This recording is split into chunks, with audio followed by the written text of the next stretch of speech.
The IRS recognizes different categories of active traders, and understanding their tax treatment is essential. This video explains the 3 IRS categories: investor, trader in securities, and trader with a mark-to-market election under IRC Section 475. We'll cover who qualifies for trader tax status, how to make the mark-to-market election, and its impact on Form 4797 reporting. The IRS classifies market participants. Investors are the default for most who buy and sell securities, even frequently. Investors trade for dividends, interest, or long-term appreciation. Income is taxed as capital gains, short-term or long-term, based on holding period. Capital losses offset gains and up to $3,000 of ordinary income annually. Remaining losses carry forward. Investors must follow the wash-sale rule, delaying loss recognition if identical stock is repurchased within 30 days. Investors typically report transactions on Form 8949 and Schedule D. Trader tax status, or TTS, applies when trading becomes a business. A trader in securities profits from short-term market movements, not just appreciation or dividends. Traders with TDS can deduct business expenses like office equipment, software, and data feeds, as the IRS recognizes their activity as a legitimate business. These deductions are typically claimed on Schedule C. Traders with a mark-to-market election under Section 475 meet TDS qualifications but change how gains and losses are reported. With this election, all positions are treated as sold at fair market value at year-end, and results are ordinary income or loss, not capital. This optional election can offer significant tax advantages in the right situation. The IRS has clear guidance on who qualifies as a trader, though no fixed formula.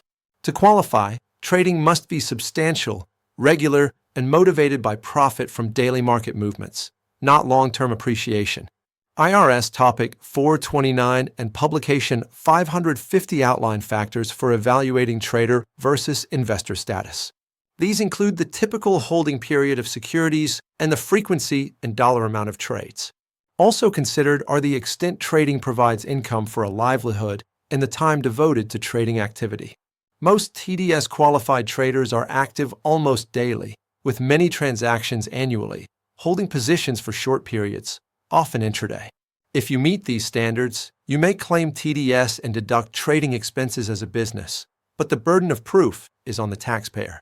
There's no strict numeric threshold, so consult a qualified CPA experienced in trader taxation before filing under this status. Qualified TDS traders may elect mark-to-market accounting under Internal Revenue Code Section 475. This election changes how gains and losses are recognized, treating all trading results as ordinary and reporting them on Form 4797 instead of capital gains and losses on Schedule D. Benefits include full deductibility of losses without the $3,000 capital loss limitation. It also eliminates wash sale adjustments, as all positions are marked to market at year-end. Trading losses can create net operating loss carryforwards, offsetting future ordinary income.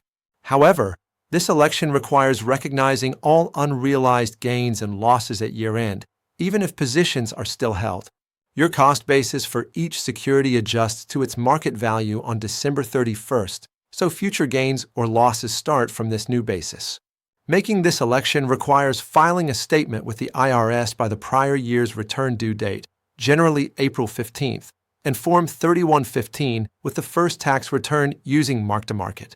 Once made, the election cannot be revoked without IRS consent. With a valid mark-to-market election, report ordinary trading gains and losses on Form 4797, Part 2, Line 10, as trader, securities under Section 475. Attach a detailed trade log showing security descriptions, acquisition/sale dates, proceeds, cost basis, and gain/loss. The total ordinary gain or loss from Form 4797 flows to Schedule 1, Line 4, affecting your adjusted gross income on Form 1040. Large ordinary losses may generate a net operating loss, carried forward to offset future income, subject to current tax law. Proper documentation is essential. Maintain records of all trades, statements, and brokerage summaries. The IRS expects consistency between your accounting method, election statement, and Form 4797 reporting. Only qualified TDS traders can make the mark-to-market election, which must be filed on time with your prior year return or extension. Include Form 3115 for the accounting change and maintain detailed trade logs and documentation. Losses under the election are ordinary, not capital.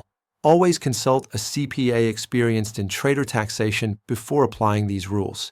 Trader tax status and the mark-to-market election significantly affect how traders are taxed in the United States. Understanding investor, trader, and mark-to-market trader classifications helps you choose the right structure and ensures IRS compliance. This presentation is for educational purposes only and is not tax, legal, or financial advice. Each trader's situation is unique. Always discuss your facts and goals with a qualified CPA before filing your return or making any IRS election. Thank you for watching. Educational content, not tax or legal advice. Consult your CPA for personalized guidance. Copyright 2025, all rights reserved.